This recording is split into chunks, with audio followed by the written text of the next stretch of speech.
Hey, what's up? What's up? This is your girl Jodi, and I am about to have a discussion with. Hold on, wait a minute. She's here. One second.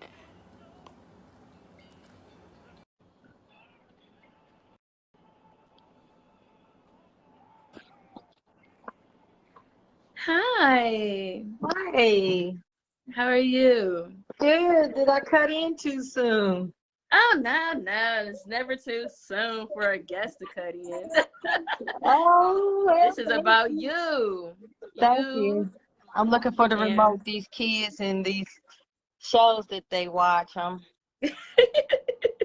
need to hear a a little. mother and a grandmother's job is never done. Never done.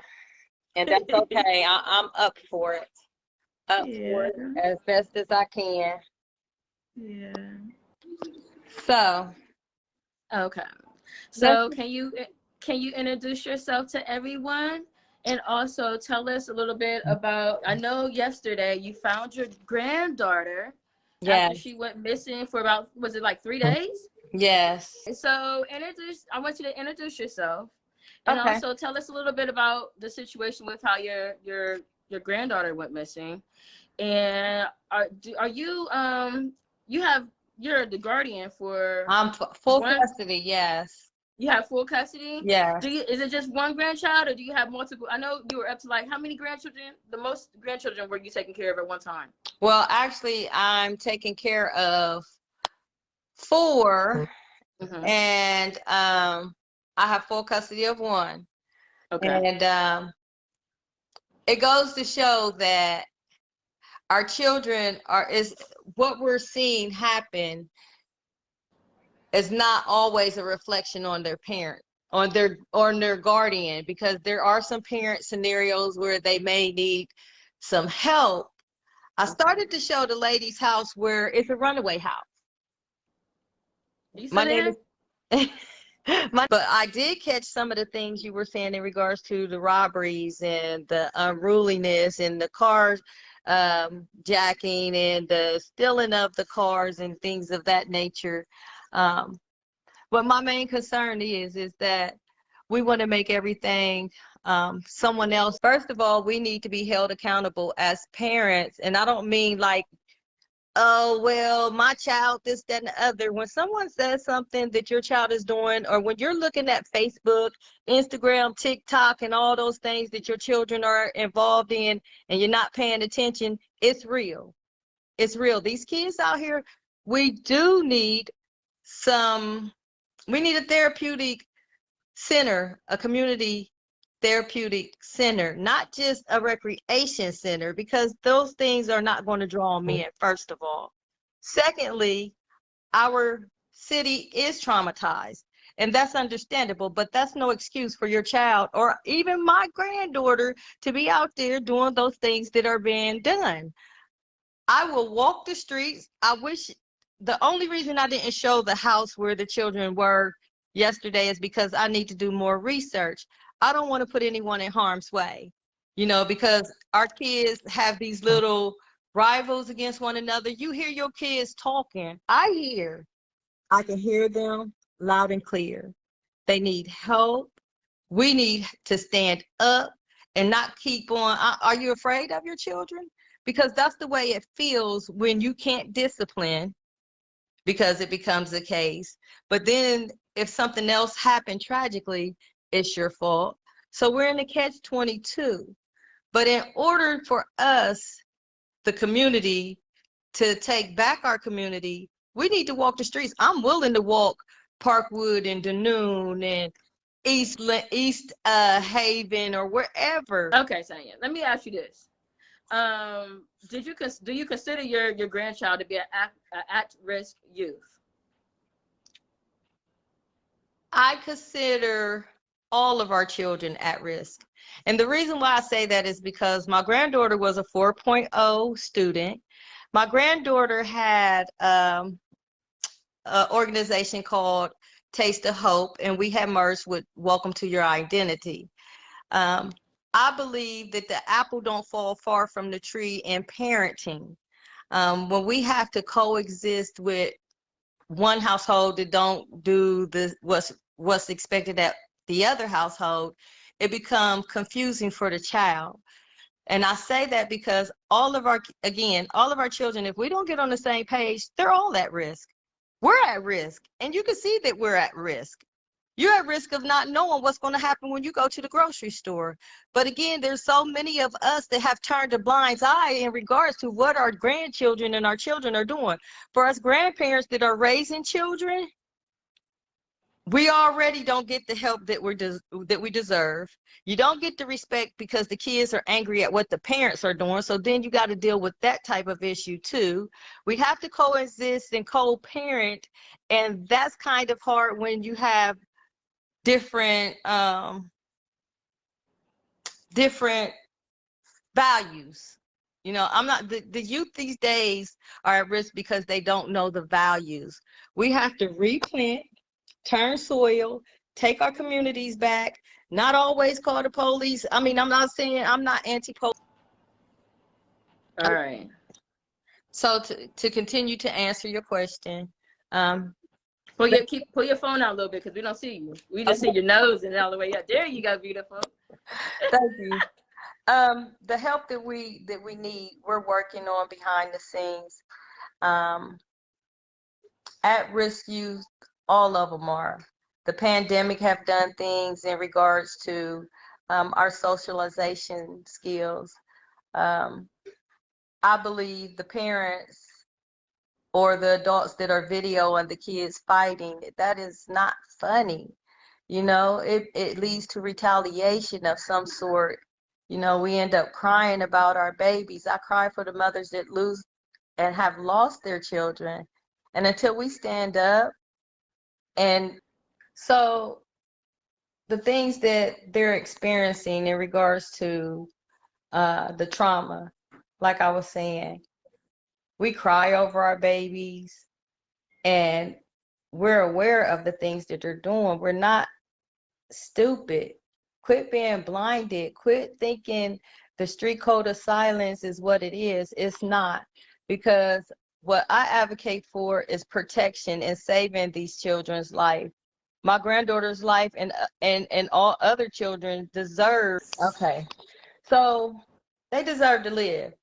And we can't expect the police to police our communities and then scream and holler about the things that they do.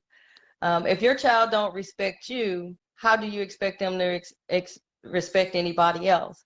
And that's the reason that I think a therapeutic community resource center would be helpful, because we have to approach these children different. They're different. They're already smoking weed. They're already out there living their best life that they think. Okay, so you said these babies are on death row in these streets? Aren't they? I mean, one way or another, they already see a game over. I heard somebody say something about my internet, so I'm going to step a little closer out to outside. I don't know. It shouldn't be my internet. I have T-Mobile. I have internet at home. But back to what I was saying. The reason why I say death row, because they don't have no fear. They don't fear death, you know, and we have to give them something to live for.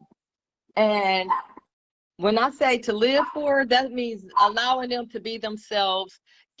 Well, again, the moment that we come together as a whole, we find ways to divide one another as well, because of the seeds that's been planted and embedded into our community for a long time.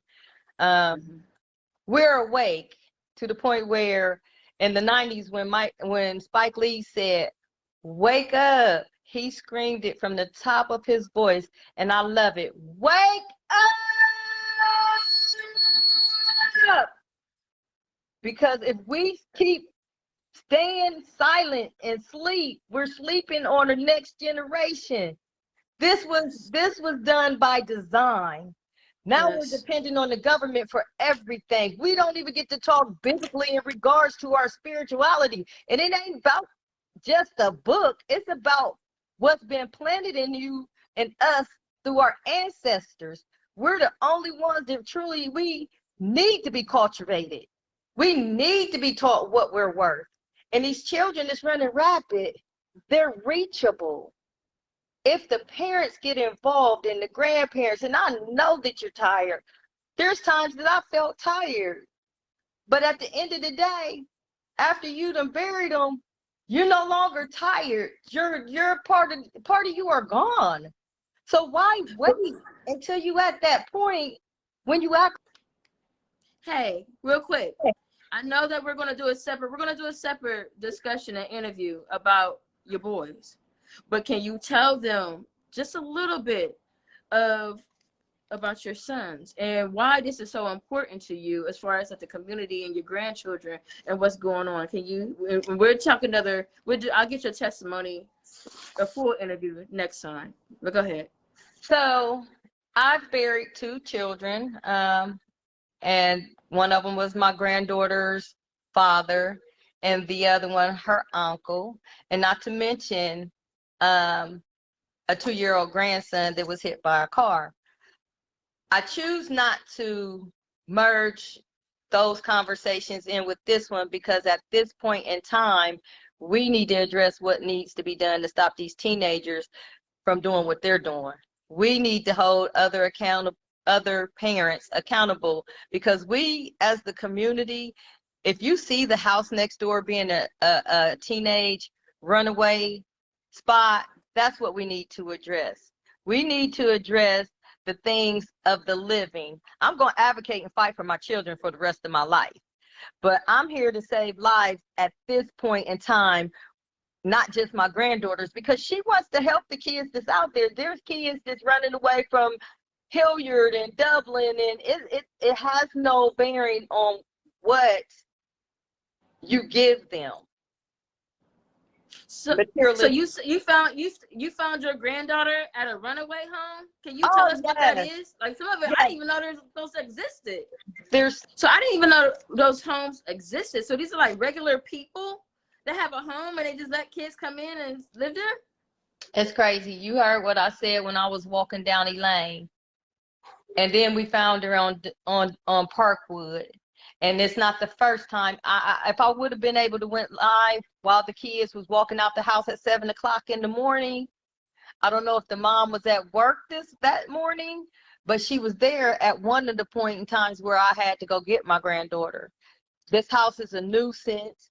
Nobody's doing anything about it. I mean, the police, I don't know. You could see that there was a shootout in December there. 2 kids got shot, so we are aware of what's going on in our community, and we need to step up and do what we need to do to put an end to it. It is not wrong if it's going to save your child's life to say, don't do that. You cannot fear.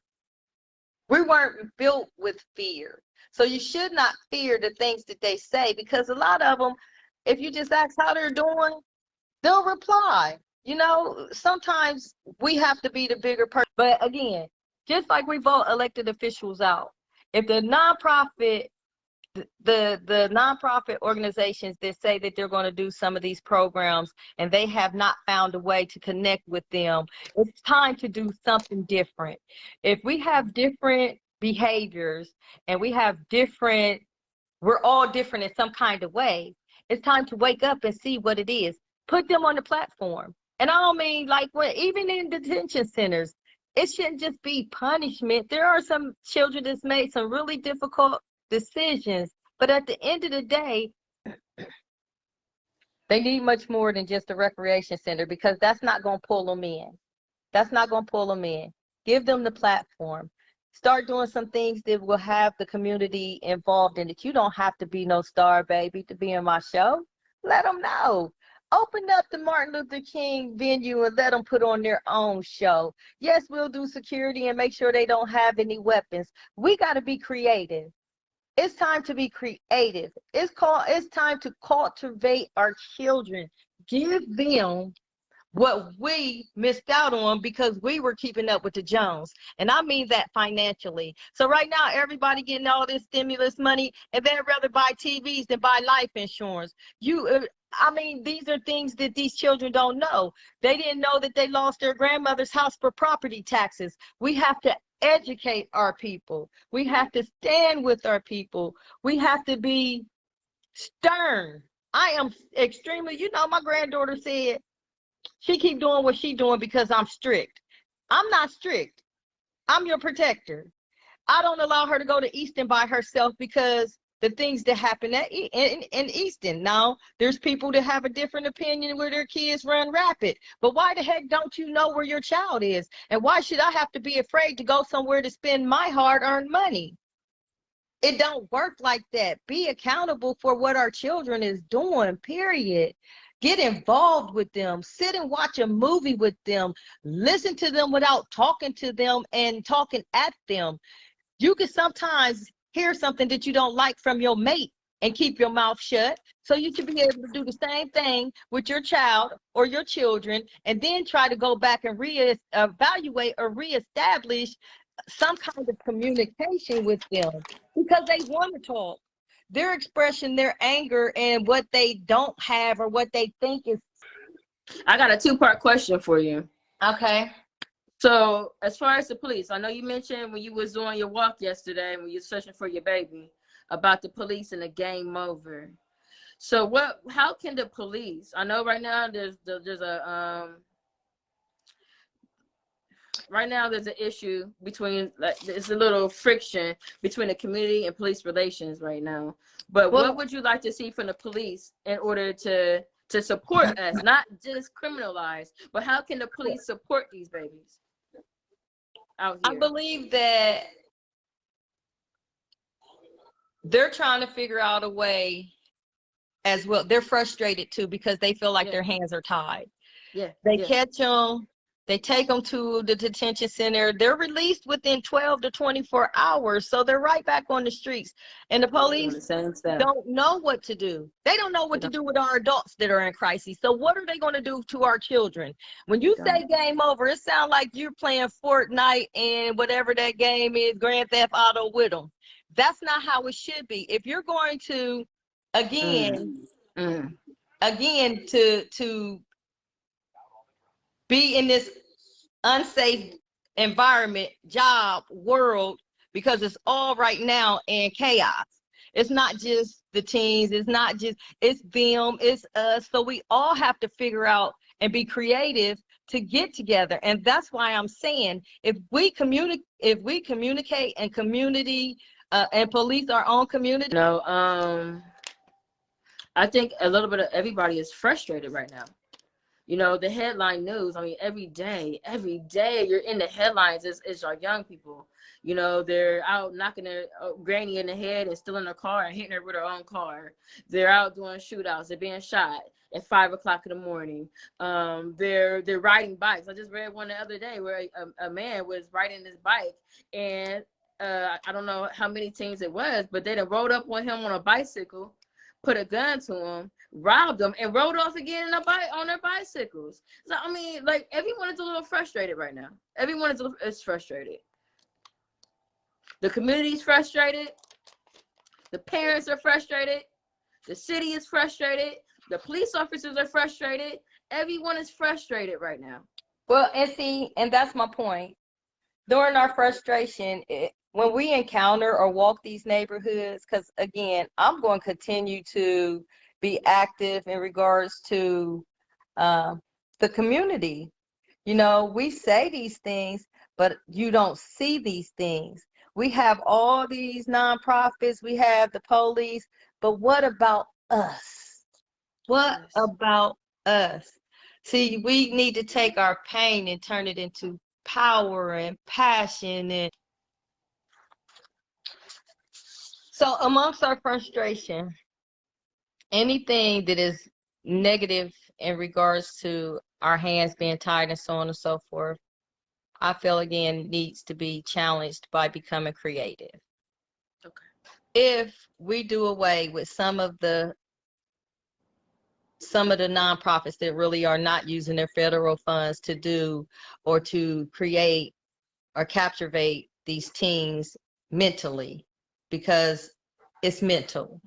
They don't fear life. I mean, they don't care about life because they haven't, all the death this occurred, you know, they don't know who to trust. They're shooting each other. These are the things that we truly need to talk about. When you hear that your teenage child is mad at another teenage child, reach out to the parent.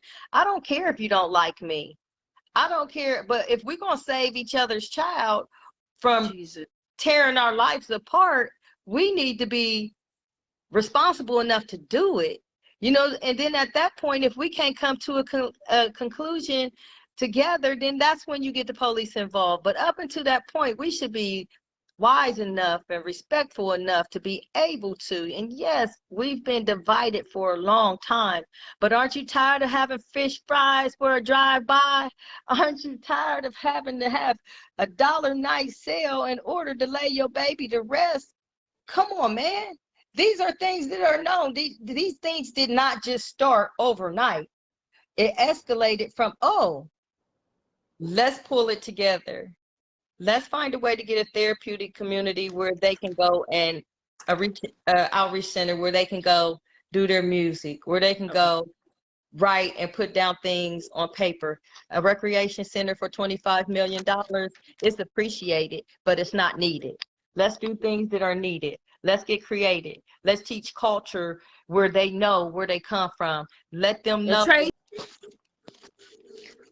That was done by design. Some of the things that we got to be wise about. You're right. We need trades. We need home ec. We need those things because our children was left by the wayside when No Child Left Behind was voted for. And then we wondered why our children was able to graduate but can't read past the 6th grade level. There's so many things. Right now, these kids that's running the streets, I can guarantee you, they can't read past 3rd grade. Not everybody, because my granddaughter was reading at a college level. But I'm saying the kid, I have children that I have to work with that. Sorry about that. So we're talking about the basics. I mean, because these babies don't even have the basics anymore. Right. No checkbook, no nothing. And again, some of their parents don't have that ability either. You know, so again, we have to get back to the basics. We have to love one another unconditionally, because when we started saying not my problem, it became our problem in the worst way. So therefore, what I'm suggesting and what I'm willing to do is work with any organization, work by myself. I'm definitely going to walk the street where I found my granddaughter. I'm definitely going to hit back on Elaine and Dundee. I was actually on Elaine and Livingston, but it just happened to be brought to my attention that one of the houses where the kids were or stay overnight is on Dundee. So I have streets and things of that nature. And again, this doesn't require the police at all times. It requires your neighbors. You're paying rent or you own your home. Whatever it is that you need to do, that's what you need to do. And it doesn't mean to be rude or disrespectful, because our kids already feel disrespectful as they are and can be. But somebody got to be the adult. Somebody got to be the bigger person. Somebody got to say, okay, that's not how you should talk to people. I use examples of death, because death is forever. When a young mother don't want me talking to her 2-year-old or her 4-year-old or her 5-year-old, and I say, guess what? If your baby run out in the street and get smacked by a car, you going to ask me why I didn't holler stop. And maybe that would be the reason why you should. I use those examples in real life, in real time, because I've experienced that. And it makes them think, you know, ooh, my child. Same thing when you see your babies in there posting up guns, or you sitting there showing your money with your baby and stuff, and then you got to get a lawyer. And it starts with us. Let's do this. It ain't what you do, it's how you do it. Because back in the day, things were totally different. We were able to discipline our kids, and now the government gets money every time they get in trouble or they go to jail. Everything that we do is billed to us in some sort of way. So again, if we take black people is a big business. Yeah, we are. From the Yeah. criminal system to, like, I mean, we are a $1 trillion business of our shopping and how we spend, the criminal system, everything. We can't people bank on us for money. Yeah, that's how that third grade proficiency test tells the government in their mind, if your child don't pass it, they're likely to go to jail, you know? And here, Wow. yeah, That was in a study? yeah, it's a study. Oh, the Wow. teachers know, they know, just like no child. They're so frustrated with no child left behind that the kids are so far behind that they don't want to go to school. And then when you look at how we needed Chromebooks and everything for our children's education, livelihood during school before the pandemic, we didn't have the money to get it. But right after the pandemic, everybody get a computer, just like Oprah. You get a car, you get a car, you get a car. They could have been doing that. They could have Yeah. been giving our children what they need, because Yeah. right now you'll give them a cell phone, mom, dad, and they got all F's. Where they do that at? How the heck you gonna let them TikTok, flip flop, and hip hop without even trying to get on there to hit the 9 dots to tell us where we go to classroom Zoom? It's not easy for us either. I'm not saying it's easy, but what I'm saying is give it a try. You don't stop taking the easy way out. This mess, life is hard. Death is even harder. So I know it's going to cut us off in the next 5 seconds or whatever the case may be, because then it shows me what we were talking about. I look forward to having a conversation with whoever, however, whenever someone want to talk about changing and cultivating our children, where we have therapeutic communities to help them. Not to sit up and argue and negotiate and try to negotiate whose fault it is. It's everybody's fault. We all dropped the ball somewhere, somehow. And it's not the judge's fault because they have to follow rules. It's not the police fault because they have things to do too, but at the end of the day, when we're crying because our kids are hog-tied and this, that, and the other, and then you want to defend them knowing that they were in the wrong. And you're in the wrong for defending them. And you're in the wrong for hiding them. When they have families that love them, I can see if I was the type of person who was out here beaten or my child was hungry, it still ain't your place to hide them. Call the police. That's when you call the police and children's service on the person. When you know the child. It takes a village for us to raise these babies. Everyone needs to get to know their neighbors. I mean, I'm not saying they gotta be best friends and hang out and things like that, but at least, be on a speaking terms, and maybe even exchange. Like my neighbors, like at least one of my neighbors have my phone number, so they know how to contact me, and I can contact them if something should happen, or if I should need them, or if they should need me. I think we need to get back to the basics, like you said earlier. But my thing is, with the money being the $25 million, okay, well, it should be back. The $25 million being used to open up a nice recreation center in Linden.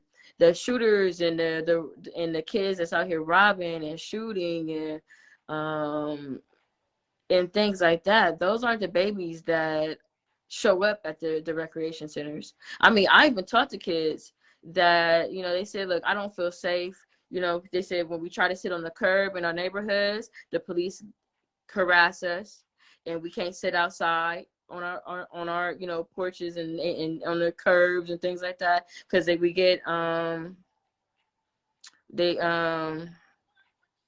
they profile us because we have, tattoos and sagging pants and, things like that. So they said they don't feel comfortable sitting outside. They said that the recreation centers, because of the way they look and the way, or maybe they smell like marijuana and things like that, the recreations do not want them inside the recreation centers because it'll scare off other people and kids. This is information that I've gotten from young boys that, that's out in the streets. They said that they just don't feel like they're a part of the community, and that's a problem. These babies have a right to be in the community just as much as we do. Sometimes people talk to them, sometimes they don't talk to them. Probably, I've heard, like, it depends on the area where they're at, if strangers talk to them or not. We got to get back to talking to these kids, and stop pretending like they're invisible. If they feel like people don't care about them, they're not going to care about people.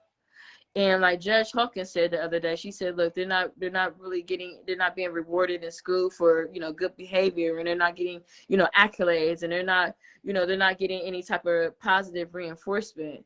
And these babies, I mean, how would you feel? You know, to be, you know, she broke it down. It's just like, can you imagine being poor, not having any money, and then being discriminated against because of being Black, and not having education? You know, like, it's like she said, it's a perfect storm. And until we start, I mean, I it's gotten to the point where I'm just like, what do we do? Like, are we so far gone? Are we so far behind? Like, are we not able to catch up? Or do people not care about catching up?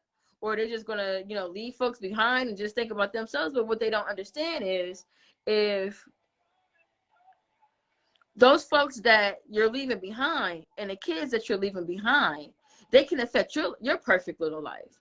You know, you could be driving down the street and then get hit by a drunk driver, or you can go be driving down the street and get hit by a stray bullet, or somebody could be shooting up the neighborhood and then your house get hit and you're in the house sleeping and minding your own business. So it's everybody's problem. Like, you know, you might raise your kids the right way, and you might go to work and do everything that you're supposed to do, and you're out minding your own business at a gas station, pumping gas, and some kid robs you and steals your vehicle. Or you could be riding your bike in your neighborhood, minding your own business, and some kid comes up and rob you. So this is everybody's problem, and it's not about where you live anymore, because this stuff is starting to happen in the suburbs. It's happening at the malls, at Polaris. It's happening at the East End. It happens in places where you don't even really think it will happen. So this is everybody's problem.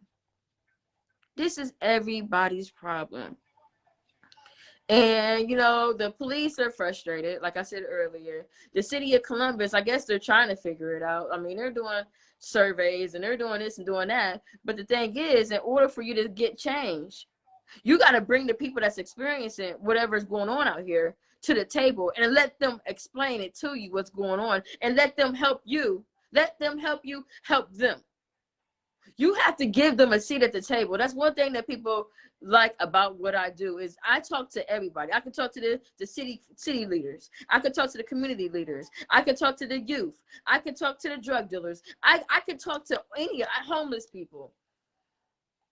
And I've always been like that ever since I was a kid. Like, I've always been able to communicate and talk to a little bit of everybody. And at school, when I was growing up, I mean, I guess you could say, you know, the kids knew me. They knew me from elementary all the way up to middle school and the high school and even college. They knew me because I'm a people person. So I'm able to interact, and I treat the janitor and a homeless person the same way I treat a CEO of a major company. So we need to get back to, you know, treating people with respect, you know, having compassion and love, and understanding. Understanding is big, because if you understand something, then maybe you'll do things differently and you'll treat people differently if you understood what they were going through. But it's easy to have, you know, to have prejudice. I think I said that right. To be prejudiced and everything else when you don't understand. So thank you again for watching this. I really appreciate it. I love you guys. This is your girl Jodi Ann here in Columbus, Ohio. We just had a discussion about the youth violence and prevention, and what we can do as a community, what we can do, you know, as parents and the community, and how the police can help and how the city can help. But if you take anything from this video that we just made, these babies need some help, mental help. They need help. They're seeing so much violence around them. They're receiving violent messages all day, every day, from the music, from their peers, from television and the internet. And I mean, just imagine receiving messages all day, every day of violence. We're living in a violent society. A violent, you know, is violent. And these babies are acting out everything that they're seeing and what they're hearing. They're just playing it out. So we can't really get up. I mean, who should we be mad at? You know, this is what they're doing. You know, the police, they're trying. You know, they're trying. The city leaders, they're trying. The community leaders, they're trying. There's parents that are trying, but we need the kids to try. We need the kids to try, and we need the parents to try harder. But we're all, it's time for us all to try to do our part. But don't when you see kids out on these streets, don't pretend like they're invisible. Say hi to them, acknowledge them, and let them know, hey, I see you. Because there's way too many people, adults, walking past young people and pretending like they're just invisible just because they don't look like you, or just because they don't talk like you. That don't give you the right to treat them as if they are less than. So let's start trying to let's treat these young people like they have a place here in the world. It's already hard enough being black and being black here, but it's another thing being black, being poor, and being uneducated. Just imagine these babies are in, and then maybe, they have parents that are on drugs, or, a parent that, a single parent home where the parent is always gone and they got to raise themselves. And it's all kind of reasons to why these babies are out here doing what they're doing. We got to figure out what it is that they need, and we're not going to figure out by talking to the kids that got it all together. The kids that got it all together, they don't have the answer. The parents that were the ones. When you go to like a, one of those little football leagues, those little leagues and stuff, those kids are okay. They're staying busy. Their parents are keeping them busy. We're talking about the kids that are on the streets, the kids that are doing shootings, and the kids that are hanging out at the gas stations and just hanging out in the streets, and they got nowhere to go, and they're outside the libraries, and those kids. The kids that are just existing. We have to reach those kids. And you're not, those in a recreation center, thank you for a $25 million recreation center. But those kids that are out here shooting and banging and stealing and killing and everything else, they're not walking into recreation centers. They're not. Maybe the boxing place where Sean Stevenson, where he has a boxing venue or a building where they can box and learn how to box and things. You got to do things, because all these kids aren't good at sports. They're not good at sports. They're not good at football, and some of them's not good at basketball. You got to introduce them to other things. We just got to be creative. Like Tania said, we got to be creative. We got to start thinking outside the box. Sheila done said that 100,000 times. We got to think outside the box. And we got to be creative, and we got to take all this funding, the funding that's being used for different things that, if we're gonna use funding for kids that are at risk, we got to use funding that's going to reach them. We got to put it in places and do things to reach these kids. And the people that got most of the access to them is the court system. In the jails, what are they learning when they go to jail? Are they going to school while they're in jail? Are they learning trades while they're in jail? What is being done while they're in jail? Are they getting counseling while they're in jail before they get, sent back out into the streets? What are we doing to help these babies move forward and pull them out of the streets? Because the streets don't love your kids. Let's just keep it real. These streets do not love your kids. And you send them to the streets, and they're gonna send your kids back in a body bag.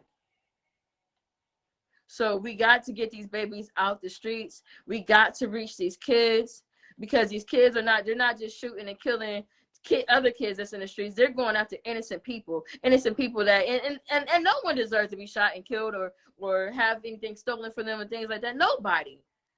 But the people, the law-abiding citizens and things like that, they are becoming victims to these babies that need things. They need things. And we got to figure out what they need, and we got to get it to them.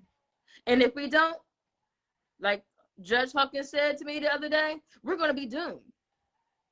We're going to be doomed if we don't figure it out, and figure it out fast. So with that being said, it's your girl Jodi and I'll talk to you guys later. Thank you guys for watching. If you watched it, if you're watching this later, if you're watching it now, please share this video, and we got to make sure you do your part. I'm gonna do my part, and hopefully as a community and as a city of Columbus, everyone do their part with these babies and stop pretending like they're invisible, and we can make a difference together. The Jodi Inspires Show on Facebook. You can subscribe to our YouTube channel at the Jodi Inspires Show. And if you like podcasts, you can find us on Apple Podcasts, Anchor, Breaker, Google Podcasts, Pocket Casts, Radio Public, and Spotify.